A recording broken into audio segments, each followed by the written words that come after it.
Israel ஒரு illegal state, ஒரு முறையற்ற ஒரு நாடு என்று அறிவித்திருக்கிறது. உலக சர்வதேச நீதிமன்றமே இஸ்ரேலை முறையற்ற நாடுன்னு அறிவிச்சிருக்கிறது ஒரு சாதாரண விஷயம் அல்ல. 760 பள்ளிகள், 350 சுகாதார மையங்கள் மற்றும் 100 ஆண்டு பழமை வாய்ந்த தடுப்பூசி மைய கட்டடம், இதுவும் இல்லாம 80 பார்மசூட்டிக்கல் ஃபேக்டரி, 60 மருந்து கம்பெனி இவர்கள் குண்டு வீசி தடுத்திருக்கிறார்கள். ட்ரம்ப் சொல்றதே கேட்க முடியாது என்று சொல்ற வகையிலே இன்றைக்கு பல இராணுவ ஜெனரல்கள், பல போர்ப்ப தளபதிகள் இன்னைக்கு இராணுவத்திலிருந்து தங்களுடைய பதவியை ராஜினாமா செய்திருக்கிறார்கள். வணக்கம், இது உங்கள் டெமோக்ராட்டிக் தமிழன் யூடியூப் சேனல். இதில் சமூகம் சார்ந்த உரிமைகளுக்காகவும் அவை பாதிக்கப்படும் போதும் அவற்றை பொதுவெளியில் கொணர வேண்டும் என்ற நோக்கத்திலும் இந்த யூடியூப் சேனல் ஆரம்பிக்கப்பட்டுள்ளது. தோழர்களுக்கு வணக்கம். இன்று ஒரு முக்கியமான விடயம், அதாவது ஏற்கனவே வளைகுடா பகுதியில் போர் நடந்து கொண்டிருக்கிறது என்பது நமக்கு தெரியும். அது எந்த அளவிற்கு நம்முடைய சமையல் கட்டு வாசல் வரை, நாம் பயணிக்கின்ற ஆட்டோ வரை மற்றும் நம்முடைய அத்தியாவசிய பொருள்கள், வாங்குகின்ற பொருள்கள் வரை எவ்வாறு அது பாதித்திருக்கிறது என்பதை நாம் அறிவோம்.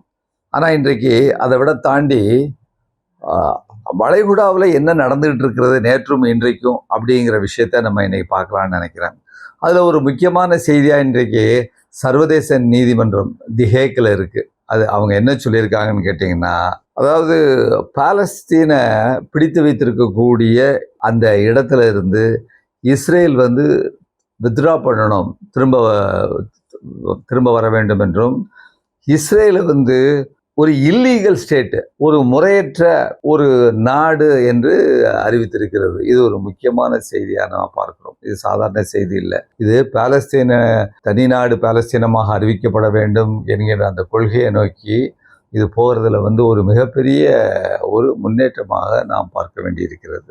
உலக சர்வதேச நீதிமன்றமே இஸ்ரேலை முறையற்ற நாடுன்னு அறிவிச்சிருக்கிறது ஒரு சாதாரண விஷயம் அல்ல என்பதே ஒரு செய்தி. உலகத்தில் அல் ஜஸீராங்கிற ஒரு செய்தி ஸ்தாபனம் உங்களுக்கு தெரியும். அது மத்திய கிழக்கில் இருக்கக்கூடியது. அது பல்வேறு முக்கியமான செய்திகளை பிபிசி மாதிரி இல்லாமல், மேற்கத்திய நாடுகள் மாதிரி இல்லாமல், ஓரளவுக்கு ஒரு நடுநிலைமையாக கூறக்கூடிய ஒரு செய்தி ஸ்தாபனம்.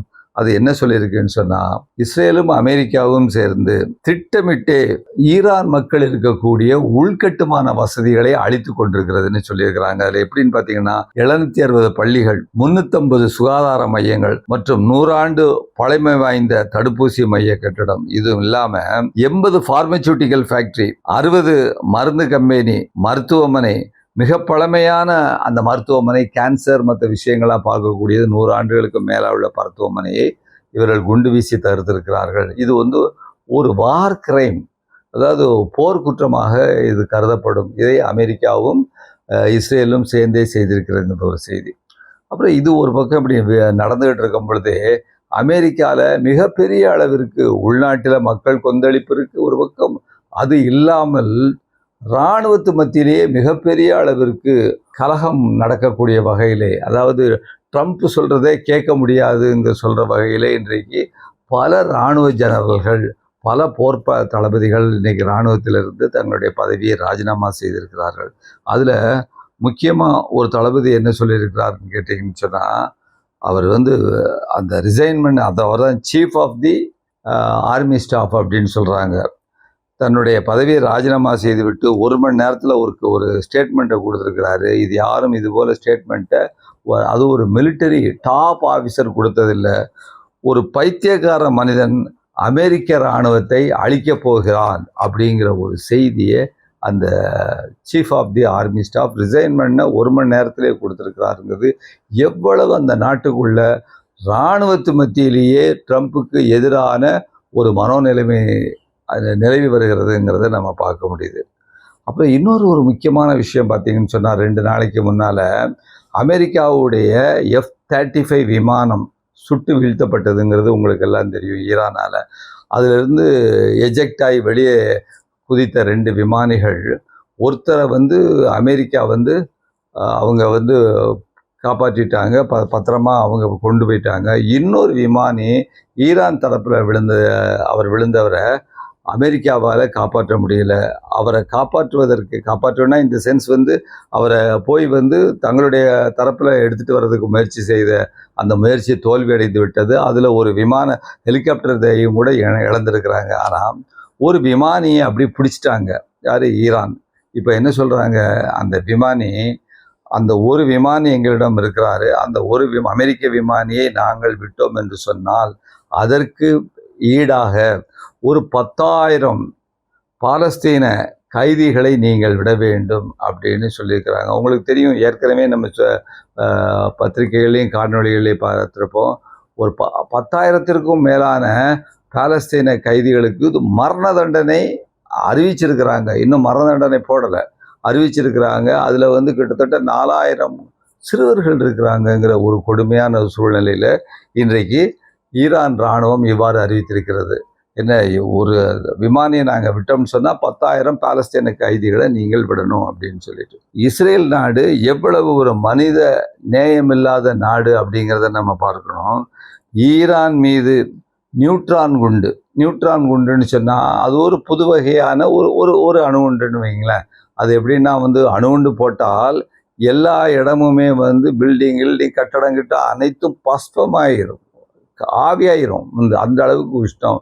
ஆனால் நியூட்ரான் குண்டு போட்டால் அந்த ஏரியாவில் உள்ள அதற்கு பாதிக்கப்பட்ட இடத்துல உள்ள ஆர்கானிக் மேட்டர், அதாவது உயிர் வஸ்துக்கள், உயிர் பொருள்கள், அது எல்லாமே, அதாவது மனிதனாக இருக்கட்டும், மிருகங்களாக இருக்கட்டும், மற்ற செடி கொடி புல் பூண்டு, இதுதான் ஆர்கானிக் மேட்டர்னு சொல்லுவாங்க. இது எல்லாமே வந்து அழிஞ்சிடும். ஆனால் கட்டடங்கள் மட்டும் அப்படி வந்து அசையாமல் அப்படி இருக்கும். அப்படிப்பட்ட அந்த நியூட்ரான் குண்டை நாம் வந்து ஒய்நாட்வி நாம் ஏன் வந்து ஈரான் மீது போடக்கூடாது அப்படின்னு சொல்லிட்டு இஸ்ரேலினுடைய 14வது சேனல் செய்தியில் வந்து ஷிமான் ரிக்லின் அப்படிங்கிற ஒரு இஸ்ரேலியர் பரிந்துரை செய்கிறாருங்கிறது.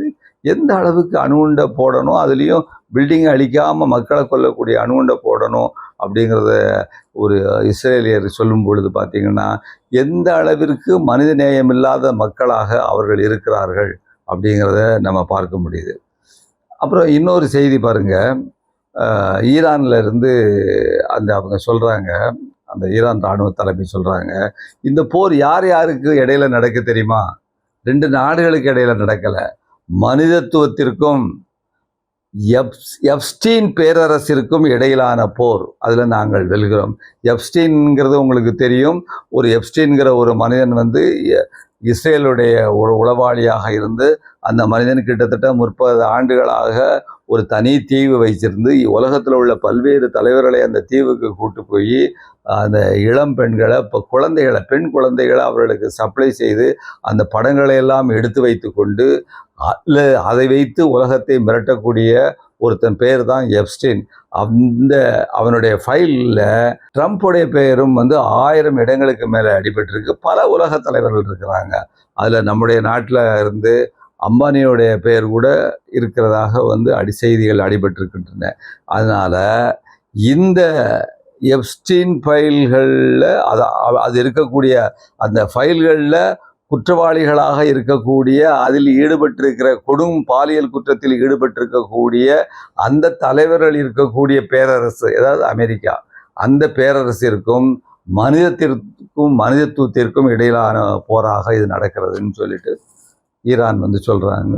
உண்மையிலேயே ஒரு சரியான செய்தியாக தான் நான் பார்க்குறேன். அப்புறம் வியட்நாமுக்கு பிறகு, அதாவது வியட்நாமில் தான் ஒரு மிகப்பெரிய தோல்வியை வந்து அமெரிக்கா சந்தித்தது. அந்த தோல்விக்கு பின்னால் ஒரு மிகப்பெரிய தோல்வியாக இன்றைக்கு இந்த ஈரானுடைய தோல்வியை வந்து அவர்கள் சந்தித்து கொண்டிருக்கிறார்கள். அதைவிட இது 100 மடங்கு மோசமான தோல்வியாக இன்றைக்கு அவர்கள் சந்தித்து கொண்டிருக்கிறார்கள். ஏன்னு சொன்னால் வியட்நாமில் வந்து தோல்வி சந்தித்தாங்க. ஆனால் இன்றைக்கு ஈரானில் இந்த நடக்கிற யுத்தத்தில் மத்திய கிழக்கு பகுதி, அந்த வளைகுடா பகுதிகளில் எல்லா இராணுவ அமெரிக்க நிலையங்கள் மீதும் வந்து ஈரான் அடித்து துவம்சம் பண்ணிட்டு இருக்கிறாங்க. இன்றைக்கு அந்த இடங்களை விட்டே, வளைகுடா பகுதிகளை விட்டே தாங்கள் போக வேண்டிய ஒரு சூழ்நிலைக்கு வந்திருக்கிறது அமெரிக்கா அப்படிங்கிற ஒரு செய்தியை பார்க்கிறோம். அதுபோல் நீ ஏவுகணையை விட்டால் நான் ஏவுகணையை விடுவேன், நீ வந்து ட்ரோனை விட்டால் நாங்கள் ட்ரோனை விடுவோம் என்று சொல்லி பதிலுக்கு பதில் அடித்து அவர்கள் இதுவரை உலகத்தில் எல்லாரையும் மிரட்டி கொண்டிருந்த F-35 அந்த விமானம், B-52 B-2 விமானம், மிகப்பெரிய பங்கர்கள் குண்டுகளை போடக்கூடிய விமானங்கள், இவை எல்லாமுடைய விசேஷம் என்னன்னு கேட்டிங்கன்னா, இவை ரேடார் கண்ணுக்கு தெரியாது. அந்த விமானங்களை இவர்கள் நம்ம ஈரானியர்கள் சுட்டு வீழ்த்தி இருக்கிறார்கள் என்று சொல்லும் பொழுது இது ஒரு மிகப்பெரிய அமெரிக்கர்களுக்கு உலக அளவில் கிடைத்த அடியாக இருக்கிறது. அது மட்டுமல்ல, ஹோர்மூஸ் அணையை தன்னுடைய கைக்கு கீழே கொண்டு வந்துட்டு, இந்த யுத்தத்திற்கு முன்னால் ஹோர்மூஸ் அந்த நீரிணை வழியாக யார் வேண்டுமானாலும் போகலாம், யார் வேண்டுமானாலும் செல்லலாம், அதாவது எந்த கப்பல் வேண்டுமானாலும் போகலாம். ஆனால் இப்பொழுது அந்த ஹோர்மூஸ் அந்த நீரிணை, ஜலசந்தின்னு சொல்லுவாங்க, அந்த நீரிணையை வந்து இப்பொழுது தங்களுடைய முழு கட்டுப்பாட்டுக்குள் ஈரான் கொண்டு வந்து ஒவ்வொரு கப்பலுக்கும் 2 லட்சம் யுவான், டாலர்லாம் கிடையாது, டாலர் காலம் முடிஞ்சு வச்சு, சீனாவுடைய கரன்சியான யுவானில் நீங்கள் செலுத்துனீங்கன்னு சொன்னால் நான் உங்களை கப்பலை அனுமதிப்போம்னு சொல்லக்கூடிய அளவில் அமெரிக்காவினுடைய பெட்ரோல் டாலரை தரைக்கு இறக்கி விட்டது. இதில் இந்த யுத்தத்தில் உலகத்தில் மிகப்பெரிய ஜாம்பவானாக இருந்த, மிகப்பெரிய பேரரசாக இருந்த இன்றைக்கு அந்த அமெரிக்கா நாடு இன்றைக்கு தர ரேட்டுக்கு இறங்கியிருக்கு. தன்னுடைய நட்பு நாடுகளாக இருந்த ஒரு நேட்டோன்னு ஒரு அலையன்ஸ் வச்சுருந்தாங்க பார்த்தீங்களா, பிரிட்டனு பிரான்ஸு, 100 ஆண்டுகளுக்கு மேலாக அவர்களுக்கு இடையில் உறவு, அந்த பிரிட்டன்லாம் பிரான்ஸ்லாம், அந்த நாடுகளுக்கு இடையிலே இன்றைக்கு உறவு சீர்கேடு அடைந்து உடைந்து விட்டது. இன்றைக்கு அமெரிக்காவை எல்லாரும் தனியாக கழட்டி விட்டாங்கங்கிற ஒரு சூழ்நிலையை கூட நம்ம பார்க்குறோம். அதனால் இன்றைக்கு வியட்நாமில் ஏற்பட்ட தோல்வியை விட இன்றைக்கு இங்கே ஈரானில் நடந்து கொண்டிருக்கக்கூடிய இந்த தோல்வி என்பது படுதோல்வியாக அமெரிக்காவுக்கு ஏற்பட்டிருக்கிறது ஒரு செய்தி. அப்புறம் இன்னொரு நல்ல செய்தி, இந்த நல்ல செய்தி நான் சொல்லும் பொழுது இது 2 பக்கத்தில் சண்டை நடக்கு. ஏன் நல்ல செய்தின்னு சொல்லணும்னா, அமெரிக்க ஏகாதிபத்தியம் உலக மக்களை, 3ஆம் உலக நாடுகளை, நான் மீண்டும் மீண்டும் சொல்லி கொண்டிருப்பது, அந்த உலக நாடுகளை அடக்கி ஆண்டு கொண்டிருக்கிற அந்த விடயத்தில் 3ஆம் உலக நாடுகள் எதிர்த்து போரிடும் பொழுது அவர்கள் பக்கம் அவர் மறைக்கப்படுகின்ற உண்மைகளை நாம் வெளிச்சம் போட்டு மக்களுக்கு காண்பிக்க வேண்டும். கார்ப்பரேட் ஊடகங்கள் இதை செய்வதில்லை என்கின்ற அடிப்படையில் நாம் இதை வெளியே கொண்டு வந்துட்டுருக்குறோம். அதில் முக்கியமான செய்தி, கத்தாரில் நான் தான் சொன்ன மகிழ்ச்சியான செய்தி. கத்தாரை பற்றி ஏற்கனவே சொல்லணும்னு சொன்னால், இந்த வளைகுடா போரில் நாங்கள் கலந்து கொள்ளவில்லை என்று முதலில் அறிவித்த நாடு கத்தார். அமெரிக்கா சொல்கிறத நான் கேட்க மாட்டேன்னு சொல்லிட்டாங்க. அந்த நாடு என்ன சொல்லியிருக்கிறாங்கன்னு கேட்டிங்கன்னா, அறிவிச்சிட்டாங்க, முதல் நாடாக அமெரிக்க துருப்புகள் கத்தாரில் இருந்து வெளியேற ஆரம்பித்திருக்கிறது என்ற ஒரு முக்கியமான கருத்தை இவர்கள் சொல்லியிருக்கிறார்கள் என்பது இது ஒரு முக்கியமான கருத்து. இன்னொரு முக்கியமான செய்தி என்னன்னு கேட்டிங்கன்னா, அதாவது நான் ஏற்கனவே அமெரிக்க அந்த இராணுவத்தில் மிகப்பெரிய அளவிற்கு ஜெனரல்ஸு, தளபதிகள்லாம் வெளியே கொண்டிருக்கிறாங்க. அதில் ஒரு முக்கியமாக 300 அதிகாரிகள், 300 தளபதிகளும் 300 அதிகாரிகளும் இராணுவத்திலிருந்து தங்கள் பதவிகளை ராஜினாமா செய்திருக்கிறார்கள்ங்கிற ஒரு செய்தி நமக்கு கிடைச்சிருக்கு. அது ஒரு முக்கியமானது. அப்புறம் இன்னைக்கு இரவு, அதாவது ஈரானுக்கு வரக்கூடிய நம்மலேருந்து ஒரு 4 மணி நேரம் அவங்களுக்கு தள்ளி வரும். நமக்கு இன்றைக்கு ஒரு சாயங்காலம் 6 மணிக்கு இதை சொல்கிறேன்னா, அவங்களுக்கு இன்று இப்போ மணி என்னென்னா ஒரு 4 மணி நேரம் கழித்து இன்றைக்கு மத்தியானம் 2 மணியாக இருக்கும். இப்போ அவர்களுக்கு இரவு வரக்கூடிய நேரத்தில் ஒரு மிகப்பெரிய நிகழ்ச்சி நடக்கப் போகிறது. அதாவது அமெரிக்கா தரைப்படை தாக்குதலை நடத்துவதற்கான அனைத்து முஸ்தீப்புகளிலும் இறங்கி இருக்கிறது. எனவே இன்றைக்கு இரவு அவர்களுடைய கணக்குப்படி இரவு மிகப்பெரிய யுத்தத்தை ஒன்று நடப்பதற்கான அனைத்து ஒரு சூழ்நிலைகளும் ஏற்பட்டு விட்டன. அப்போ அது ஒன்று செய்தி. அப்புறம் டெல் அவீவில், இஸ்ரேலில் மக்கள் கொதித்தெழுந்து போராடுறாங்க. என்ன, அந்த நெதன்யாகு அரசுக்கு எதிராக உன்னால தான் இவ்வளவு தூரம் நாங்கள் சீரழிந்து கொண்டிருக்கிறோமே அப்படின்னு சொல்லிட்டு அமைதியாக எங்களால் தூங்க முடியல, பங்கரில் தான் நாங்கள் போய் ஒளிஞ்சிருக்க வேண்டியிருக்கு, நிலவரைக்கு கீழே குண்டுகள் தாக்காமல் இருக்கிறதுக்காக எல்லா கட்டடங்களையும் அழித்து நாசக்காடாகிட்டு ஈரான் இன்னும் தொடர்ந்து குண்டுகள் போட்டு கொண்டு இருக்கிறது. அதில் வேற நேற்று ஒரு செய்தி என்னன்னு கேட்டிங்கன்னா, அவங்க போட்ட அந்த ஏவுகணையில் சாக்கடை குழாய் உடைந்து அந்த சாக்கடை தண்ணி வந்து உள்ளுக்கு நிலவரைக்குள்ளே போயிட்டு இருக்குங்கிற ஒரு செய்தியும் மோசமான செய்தி வேற இன்றைக்கு நம்ம பார்க்கக்கூடிய விஷயமாக இருக்குது. அப்புறம் இன்னொரு முக்கியமான செய்தி, ஸ்டார்கேட்டுன்னு சொல்லக்கூடிய உலகத்திலேயே மிகப்பெரிய ஆர்டிஃபிஷியல் ஏஐ டேட்டா சென்டர் எங்கே இருக்குதுன்னு கேட்டிங்கன்னா அபுதாபியில் இருக்குது. அந்த அபுதாபியில் இருக்கக்கூடிய அந்த டேட்டா சென்டர் எங்களுக்கு தெரியும் என்று ஈரான் அறிவித்திருக்கு. என்ன எங்களுக்கு தெரியும்னா, இதில் என்ன முக்கியமான விசேஷம்னா, அந்த டேட்டா சென்டர் இருக்கிறது மேப்புகளில் கூகுள் மேப்பில் காமிக்கப்படலை, மிக ரகசியமாக வைக்கப்பட்டிருக்கிறது. அந்த இருக்கிற இடம் எங்களுக்கு தெரியும் என்று ஈரான் அறிவித்திருக்கிறது. அப்படின்னு சொன்னால் ஏற்கனவே ஈரான் அறிவித்தது ஒரு 10-12 ஐடி கம்பெனிகள் எல்லா மேலேயும் வந்து அமெரிக்க கம்பெனிகள் மேலே எல்லாம் நாம் ஏவுகணை வீசி தாக்குவோம் என்று சொல்லி அதன்படி தாக்க ஆரம்பித்து விட்டது. கூகுள்லாம் வந்து இன்றைக்கு பேஹ்ரைன்லாம் பற்றி எரிந்து கொண்டிருக்கிறது. அதே போல் இன்னொரு முக்கியமான விஷயம், சைனாவில் இருந்து அதாவது செமிகண்டக்டர் சிப்ஸு அப்படின்னு சொல்லிட்டு வந்து அதெல்லாம் தயாரிப்பதற்கான ஒரு முக்கியமான இன்டர்நேஷ்னல் கம்பெனி வந்து அது வந்து அவ்வளவு அந்த சிப் ப்ரொடக்ஷனை அதை வந்து இன்றைக்கு இவங்களுக்கு அனுப்பியிருக்கிறாங்க. யாருக்கு? ஈரானுக்கு அனுப்பியிருக்குங்கிறத சொல்கிறான். யூஎஸ் அஃபிஷியல்ஸ், அமெரிக்காக்காரன் சொல்கிறாங்க, has announced the Chinese chip maker semiconductor manufacturing international corporation has sent chip production equipment. சிப்புகளை தயாரிக்கக்கூடிய அந்த எக்யூப்மெண்ட்டுகளை அவர்கள் எங்கே அனுப்பியிருக்காங்க?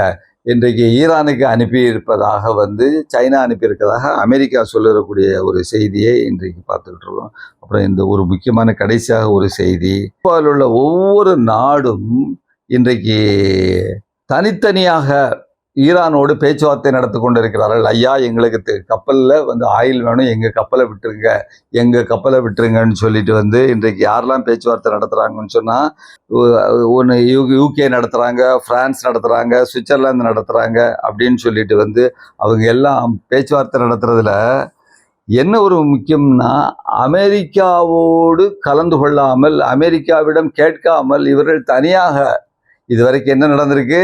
அமெரிக்கா சொல்வதை மட்டுமே இவர்கள் கேட்டு வந்த அந்த ஐரோப்பா நாடுகள் இன்றைக்கு ஈரான் கூட தனியாக பேச்சு வந்து, ஏன்னா இன்றைக்கி ஆயில் கிடைக்காது, கேஸ் கிடைக்காதுங்கிற நிலைமையில் அந்த இடத்துல கூடி போடணும்னு சொன்னால், ஓகே நான் இவர்கிட்ட பேசிடலாம் ஈரான்கார்கிட்ட அப்படின்னு சொல்லிட்டு அவங்கள்ட்ட பேசுகிறாங்க, பேச்சுவார்த்தை நடத்தி கொண்டு இருக்கிறார்கள் என்ற அளவில் வந்து இன்றைக்கு இந்த செய்தியை முடித்துக்கொள்வோம். மனித குலத்திற்கு விரோதி, அது யார் நடத்தினாலும் அதில் நம்ம இறக்கப் போவது மனிதர்கள் தான். அது எந்த நாட்டை சேர்ந்தவர்களாக இருந்தாலும் மனிதர்கள் தான் இறக்கிறார்கள். ஆனால் ஏகாதிபத்தியங்கள் இருக்கிற வரை போர் தொடரும் என்று கேட்டுக்கொண்டு நான் இந்த காணொளியை இத்துடன் முடிக்கிறேன். நன்றி, வணக்கம். சமுதாயத்தை பாதிக்கின்ற இது போன்ற பிரச்சனைகளை மக்கள் மத்தியில் கொண்டு செல்வதற்கும் அவற்றை தீர்ப்பதற்குமான திசையில் அனைவரும் பயணிப்போம். அதற்கு உங்களுடைய இந்த டெமோக்ராட்டிக் சேனலை ஆதரவளியுங்கள். சப்ஸ்கிரைப் செய்யுங்கள், லைக் செய்யுங்கள், ஷேர் செய்யுங்கள். தொடர்ந்து பயணிப்போம்.